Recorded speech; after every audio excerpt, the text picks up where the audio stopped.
లేదు. పాడేరు, మార్కాపురం, మదనేపల్లి, పులివెందల, ఆదోని, అలాగే థర్డ్ ఫేజ్లో 2025 నుంచి 26 అకాడమిక్ ఇయర్కి పిడుగురాళ్ల, అమలాపురం, బాపట్ల, పెనుగొండ, నర్సీపట్నం, పాలకొల్లు, పార్వతీపురం మరి ఇవన్నిటికీ కూడా పూర్తి స్థాయిలో అనేక రివ్యూస్ కండక్ట్ చేసి వార్ ఫుటింగ్ బేసిస్లో ఈ కాలేజెస్ అన్నీ కూడా మన ప్రజలకు అందుబాటులోకి తీసుకురావాలి, ఒక విద్యా భద్రత కల్పించాలి, ఆరోగ్య భద్రత ఈ రాష్ట్ర ప్రజలకు కల్పించాలని చెప్పి అడుగులు వేసినటువంటి ఘనత ఆనాటి జగనన్న ప్రభుత్వానికి దక్కుతుంది.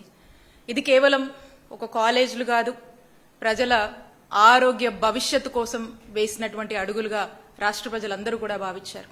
అలాగే జగనన్న తీసుకున్నటువంటి ఈ యొక్క చారిత్రక నిర్ణయం ఇది వైఎస్ఆర్ కాంగ్రెస్ పార్టీ ముద్రనే ప్రతి ఒక్కరు కూడా గుర్తిస్తారు, ఈ రోజుకి గుర్తుంచుకుంటారు. మరి ఈ యొక్క కాలేజెస్ సంబంధించినటువంటి ఈ 3 ఫేజెస్ కింద ఏదైతే డివైడ్ చేసుకున్నామో ఈ ఫేజెస్ కి సంబంధించి మనం చూసినట్టయితే అన్నీ కూడా ఒక 50 ఎకరాల పైనే ఈ యొక్క కాలేజ్కి సంబంధించినటువంటి ప్రభుత్వ ల్యాండ్ కావచ్చు, ల్యాండ్ అక్విజిషన్ కావచ్చు, అన్నీ కూడా ఒక 50 ఎకరాలకు పైగానే విస్తీర్ణంలో ఈ అన్నిటినీ కూడా ఏర్పాటు చేసుకోవడం జరిగింది. అండ్ ప్రతి ఒక్క కాలేజ్ కూడా మనం చూసినట్టయితే సుమారు 500 కోట్లు ఖర్చు చేస్తూ ఈ యొక్క కాలేజ్ కోసం మనము కేటాయించడం, ఈ యొక్క ఖర్చుని మనము ఇంత అవుతుందని ఎస్టిమేట్ వేసుకొని మరి 500 కోట్ల చొప్పున ప్రతి ఒక్క కాలేజ్ని కూడా మనం నిర్మించుకుందామనే ఒక చక్కటి ఉద్దేశంలో అడుగులు వేసినటువంటి పరిస్థితి. మరి మనం చూసినట్టయితే ఇంత గొప్ప ఆలోచన జగన్మోహన్ రెడ్డి గారు మనం అధికారంలో ఉన్నప్పుడు చేస్తే దీని మీద అనేక ప్రచారాలు, అనేక బురద జల్లేటువంటి ప్రయత్నాలు రీసెంట్ టైమ్స్లో మాట్లాడుతూ ఉన్నారు. ఏమని, వీటికి సంబంధించి ప్రాపర్ ఫైనాన్షియల్ డిస్క్లోజర్ లేదు అని చెప్పి ఒకసారి ఈ ఫైనాన్షియల్ డిస్క్లోజర్ సంబంధించినటువంటి ఇది ప్రజెంట్ చేయమా, దాని గురించి నేను రీడ్ చేస్తాను. సో ఆల్రెడీ మనం ప్రారంభించినటువంటి 5 మెడికల్ కాలేజెస్ విజయనగరం, రాజమండ్రి, ఏలూరు, మచిలీపట్నం, నంద్యాల, ఇవన్నీ కూడా విజయనగరం సంబంధించి నాబార్డ్తో టైఅప్ చేశాము. Rajahmundry government of India special అసిస్టెన్స్తో మనము టైఅప్ చేయడం జరిగింది. Eluru government of India special assistance, Machilipatnam centrally sponsored scheme కింద మనము టైప్ చేయడం జరిగింది. నంద్యాల కూడా గవర్నమెంట్ ఆఫ్ ఇండియా స్పెషల్ అసిస్టెన్స్తో మరి ఈ కాలేజ్ని మనం ఏర్పాటు చేసుకోవడం జరిగింది. అండ్ మనం ఏదైతే ఇయర్ 2024 to 25 అనుకున్నామో ఫేజ్ 2 కాలేజెస్ వాటికి సంబంధించి నేను చెప్తాను. సో పాడేరుకు సంబంధించి సెంట్రలీ స్పాన్సర్డ్ స్కీమ్ కింద మనం టైఅప్ చేయడం జరిగింది. మార్కాపూర్కి సంబంధించి నాబార్డ్ స్కీమ్, మదనేపల్లికి సంబంధించి NABARD scheme, Pulivendula college NABARD scheme, ఆదోనికి సంబంధించి నాబార్డ్ స్కీమ్తో మనం టైఅప్ చేయడం జరిగింది. అట్ ది సేమ్ టైం ఈ 2025 to third phase colleges 2025 to 26 colleges ఏవైతే ఉన్నాయో పిడుగురాలకు సంబంధించి సెంట్రలీ స్పాన్సర్డ్ స్కీమ్ కింద, అమలాపురం సంబంధించి నాబార్డ్ కింద, బాపట్ల నాబార్డ్ కింద, పెనుగొండ నాబార్డ్ కింద, నర్సీపట్నం కూడా నాబార్డ్ ఫండ్స్తో, పాలకొల్లు నాబార్డ్ ఫండ్స్, పార్వతీపురం నాబార్డ్ ఫండ్స్, ఇవన్నీ కూడా ఫైనాన్షియల్ టైఅప్స్ ఎలా చేశారనే దాని మీద క్లారిటీ లేదని అడుగుతా ఉన్నారు.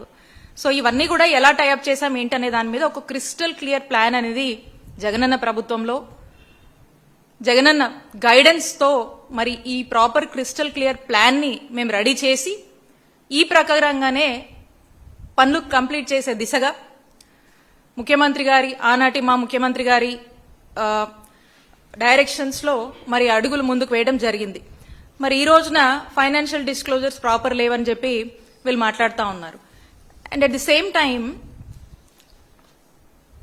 మీరు చూస్తే కొంతకాలంగా ఈ జరుగుతున్నటువంటి ఈ హడావిడి మనం చూస్తూ ఉన్నాము కొన్ని రోజుల క్రితం నుంచి. ఏమనంటే జగన్మోహన్ రెడ్డి గారు ఒక గొప్ప ఆలోచనతో ఈ రాష్ట్రంలో ప్రతి పేదవాడికి, ఈ రాష్ట్ర ప్రజలకి చక్కటి వైద్య సేవలు, చక్కటి ఆరోగ్య భద్రత, విద్యా భద్రత అందించాలనే ఒక గొప్ప ఉద్దేశంతో 17 కొత్త గవర్నమెంట్ మెడికల్ కాలేజ్ తీసుకురావాలనుకున్నారు. దానికి శ్రీకారం చుట్టారు. 8,500 కోట్ల బడ్జెట్ ని ఖర్చుని చేస్తూ మనం ఈ అడుగులు ముందుకు వేసి దీంట్లో రాష్ట్ర చరిత్రలో 5 కాలేజెస్ ని ఒకటే సంవత్సరం ప్రారంభించి ఆ తర్వాత మేము పెట్టినటువంటి ఎఫర్ట్స్ కి పాడేరుకు కూడా సెకండ్ ఫేజ్ లో ఏదైతే మేము అనుకున్నామో ఆ పాడేరుకు కూడా 50 సీట్లు మనకు రావడం జరిగింది. అది కూడా ప్రారంభమై ట్రైబల్ ఏరియాలో ఎక్కడ మీరు చూసినట్టయితే ట్రైబల్ ఏరియాలో ఎవ్వరు కూడా ఆలోచన చేయలేదు. ట్రైబల్ ఏరియాలో మన్యం, పార్వతీపురం లాంటి ప్లేసెస్ లో కూడా ఒక గవర్నమెంట్ మెడికల్ కాలేజ్ తీసుకురావాలి, ఎస్టాబ్లిష్ చేయాలి. ఆ ప్రాంత ప్రజలకు కూడా వైద్యాన్ని చేరువ చేయాలి. ఆ ప్రాంత ప్రజలకు కూడా వైద్య విద్య అభ్యసించే అవకాశం లభించాలని ఏజెన్సీ ఏరియాల మీద కూడా ఒక మంచి గొప్ప ఉద్దేశంతో మరి ఆలోచన చేసి ముందుకు వెళ్లారు. పాడేరు 50 సీట్లు అందుబాటులోకి వచ్చినాయి, అది నడుస్తా ఉంది. మరి పులివెందులకు కూడా 50 సీట్లు మనకు అందుబాటులోకి వస్తే ఈ ఎన్ఎంసీ వాళ్ళకి ఇక్కడ ఉన్నటువంటి ఈ కూటమి ప్రభుత్వం ఏమని లెటర్ రాసింది, వద్దు మాకొద్దు అని చెప్పేసి విత్డ్రావల్ లెటర్, అంటే ఇది క్యాన్సిల్ చేయండి అని చెప్పేసి లెటర్ రాసినటువంటి దుస్సాహసం ఈ కూటమి ప్రభుత్వం చేస్తుంది. అంటే ఎక్కడ లేదు, ఎక్కడ కూడా ఎన్ఎంసీ నుంచి మనకు సీట్లు వస్తే వెనక్కి మాకొద్దు అని చెప్పి రాసినటువంటి బహుశా దేశంలో ఒక ఆంధ్రప్రదేశ్ రాష్ట్రమే ఉంటదేమో, ఏ స్టేట్ కూడా అలాంటి పని చేయదు. వచ్చినటువంటి సీట్స్ ని వద్దు అని వెనక్కి రాయడం. పులివెందల్ని ఎందుకు మా నాయకుడు జగన్మోహన్ రెడ్డి గారి మీదనో వైఎస్ఆర్ గారి మీద ఆ కుటుంబం మీద ఉన్నటువంటి కోపాన్ని, ఆ కక్షని అక్కడున్నటువంటి ప్రజల మీద ఎందుకు చంద్రబాబు నాయుడు గారు గాని ఈ కూటమి ప్రభుత్వం గాని ఎందుకు వాళ్ళ మీద ఉన్నటువంటి కక్షని ప్రజలకు ఇలాంటి వైద్య సేవల్ని, ఇలాంటి చక్కటి వైద్య విద్యని దూరం చేసేటువంటి ఒక దుస్సాహసాన్ని మరి పులివెందుల మెడికల్ కాలేజ్ లో వచ్చినటువంటి సీట్స్ ని వద్దు అని లెటర్ వెనక్కి రాసిందంటేనే వాళ్ళకు ఉన్నటువంటి కక్ష స్పష్టంగా మనకు అర్థమవుతా ఉంది. అలాగే ఈ ఉన్నటువంటి అదర్ మెడికల్ కాలేజ్ సంబంధించి కూడా ఈ ఏదైతే ఫేజ్డ్ మేనర్ లో మనం ప్లాన్ చేసుకున్నామో దానికి సంబంధించి జనవరి 2024 అంటే మేమున్నప్పటికీ ఉన్నటువంటి స్టేటస్ ని ఒకసారి నేను ఈ పీపీటీలో దీంట్లో ఒకసారి ఈ డిస్ప్లేలో వస్తుంది. సో జనవరి మేమున్నప్పటికి ఉన్నటువంటి ఆ తర్వాత మళ్ళీ ఎలక్షన్స్ కోడ్ వచ్చింది. అప్పటికి కూడా వర్క్స్ అన్ని ప్రోగ్రెస్ లోనే ఉన్నాయి. ఎలక్షన్స్ అయ్యాయి, అప్పటి వరకు కూడా వర్క్స్ ప్రోగ్రెస్ లో ఉన్నాయి. నేను జనవరి నాటి చూపిస్తా ఉన్నా. సో 17 మెడికల్ కాలేజ్ సంబంధించినటువంటి మ్యాప్ ఓవరాల్ గా స్టేట్ మనం తీసుకున్నట్టయితే సో కాంప్రిహెన్సివ్ గా ఇది చూస్తే మీరు విజయనగరం కాలేజ్ ఎంత చక్కగా ఉంది చూడండి. ఈ విజయనగరం కాలేజ్ మనం ప్రారంభించింది. And then Rajahmundry medical college ఇది జగన్మోహన్ రెడ్డి గారు ప్రారంభించారు. దీనిలో అన్ని తరగతి గదులు కానీ ప్రతిదీ కూడా క్లాసెస్ ఎలా కండక్ట్ అవుతున్నాయో. ఏలూరు మెడికల్ కాలేజ్ ఇది కూడా పూర్తయి మనము చేసుకోవడం జరిగింది.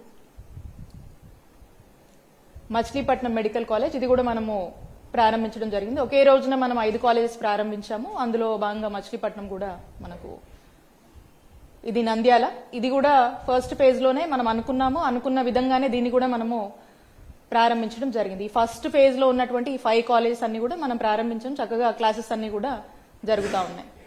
పాడేరు ఈ మెడికల్ కాలేజ్ కూడా మనం పెట్టినటువంటి ఎఫర్ట్స్, జగనన్న ప్రభుత్వంలో పెట్టినటువంటి ఎఫర్ట్స్ లో 50 సీట్స్ మనకు అందుబాటులోకి వచ్చాయి. అవి కూడా చక్కగా క్లాసెస్ అన్ని కూడా జరుగుతూ ఉన్నాయి. సో పులివెందుల మీరు చూసారు ఎంత ఫుల్ ఫ్లెడ్జ్డ్ గా కూడా పులివెందుల కంప్లీట్ అయింది. దీన్ని కూడా క్రిటిసైజ్ చేస్తూ అనేక నెపాలేస్తూ కేవలం పులివెందులకు జగనన్న మీద ఉన్నటువంటి కక్షతో, వైఎస్ఆర్ గారి మీద ఉన్నటువంటి కక్షతో వీళ్ళకి పేరు వస్తుందని చెప్పేసి ఆ పేరుని చెరిపేయాలనేటువంటి ఒక ప్రయత్నంలో భాగంగా ఇక్కడికి వచ్చినటువంటి సీట్స్ ని వద్దని చెప్పి లెటర్ రాసి ఎన్ఎంసీకి రాసినటువంటి పరిస్థితిలో మరి ఈ రోజు ఈ కూటమి ప్రభుత్వం నడుస్తా ఉంది. ఇంతటి చక్కటి దాన్ని కూడా ఈ రోజున ఈపీపీ మాడ్యూల్లో పెట్టేయాలని చెప్పేసి చేస్తున్నటువంటి ప్రయత్నం కనిపిస్తోంది. చూడండి ఎంత చక్కగా ఈ మెడికల్ కాలేజ్ మనకు కనిపిస్తా ఉంది. హాస్పిటల్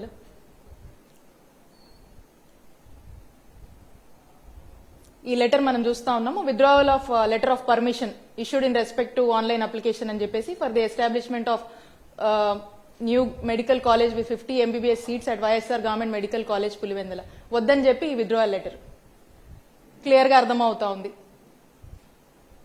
ఇది ఆదోని మెడికల్ కాలేజ్ సంబంధించినటువంటి స్టేటస్. సో ఇది మీరు చూసినట్టయితే ఈ ఆదోనికి సంబంధించి ఇవి సెకండ్ ఫేజ్ లో ఉన్నాయి.